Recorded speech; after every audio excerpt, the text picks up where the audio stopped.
Hey guys, welcome to another episode. My name is Sachi. I am your host, and I'm here to hopefully make your CRNA school application life a little easier. If you haven't already checked out our website, we have a ton of free resources there for you, thecrnaclub.com/resources, or just head to the website. You're going to find a whole bunch of free downloads, including a science class vault, an AANA state meeting calendar, or all sorts of goodies there.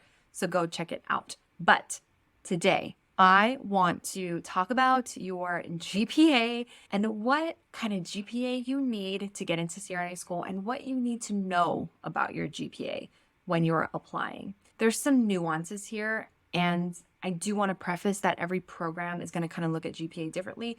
What I'm going to be discussing today is purely coming from what I've seen, what I've heard, the different things that we have found when working with our accelerator students. I'm sharing that with you. This isn't going to apply to every program. It is your responsibility to do your due diligence and kind of look up specifically for each school.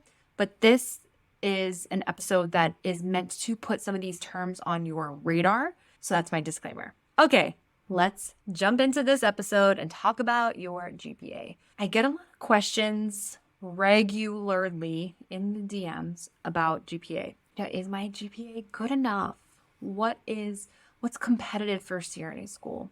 What's the science GPA and how do I figure that out? What do I do if my overall GPA is low? Can I still get into school somewhere, somehow? Now, all these questions are really valid, and there's just going to be so much more to it than just your GPA. So when people slide into my DMs and specifically ask me about the GPA, I tend to respond with a voice note and say, hey, look, there's a lot you need to be doing. If you have a low GPA, here are some ideas for you, but please do not just focus on the GPA. It is just one piece of the puzzle. Yes, it's important. And if you have a lower GPA, there are definitely things you need to be doing, but it is not the end all be all and is not the only thing that will get you into school. Okay. So let's start out by doing some dissecting here. CRNA programs look at several types of GPA. Let me scratch that. CRNA programs can look at several types of GPA. Some programs will look at your cumulative GPA or your science GPA or your graduate GPA, your last 60 credits, or even a prerequisite GPA. These are just different types of way that schools are going to assess your grades. So one of the first things that you do when you want to apply to CRNA school is get your transcripts.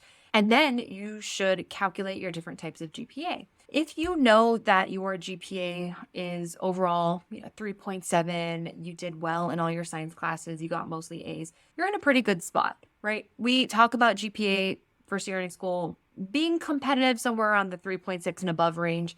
If you have a science GPA 3.4 and above, that's excellent. Some programs really want your science GPA to be a little higher, 3.5, 3.6. But overall, we want your GPA for CRNA school to be a 3.6, 3.7 and above, and a science 3.4 and above. This is not the end all be all. There needs to be more than this. If you have a 3.7 GPA and you're missing all of the other key things for your application, that is not going to be enough. So please go listen to all the other episodes I've posted to figure out what those other things are. But today we're going to be talking specifically about GPA. Okay, so in addition to each program possibly calculating these different types of GPA, I do want to say that not school is going to calculate every single one of them. You go to school A on their website. It says we calculate or we look at an overall GPA. The requirement is an overall GPA above 3.0. But then you go to school B's website and it says the requirement is an overall GPA above a 3.0 and a science GPA of 3.2 and a last 60 credit GPA. You're like, okay, they look at all three. And then you might go to school C and say, we look at your nursing GPA and your science GPA. So now that's like three different programs, three different combinations of what they may look at. So you can see that in school A, you might be like, oh, I did really well in just my overall GPA. I got it 3.7. Oh, but then I'm looking at school C and they want my last 60 credits. That's not as high for me. That's like a 3.4. Oh, but then you look at your science GPA and maybe you're a person whose science GPA is pretty low, but your overall GPA is better, right? So I want you to keep in mind when you're looking at programs that schools can/may look at different types of GPA. Okay, you need to look at what programs look at what. So not every program is going to calculate your GPA the same way. Yep, you could have two programs that look at your overall GPA and they might come out with two different numbers. But how can that be? One school might take every single class you've ever taken, and another school might say, oh, well, I see you retook organic chemistry in the summer and you got an A. So we're going to take away that B- that you got in the fall, the previous semester. And we're going to pretend that never happened.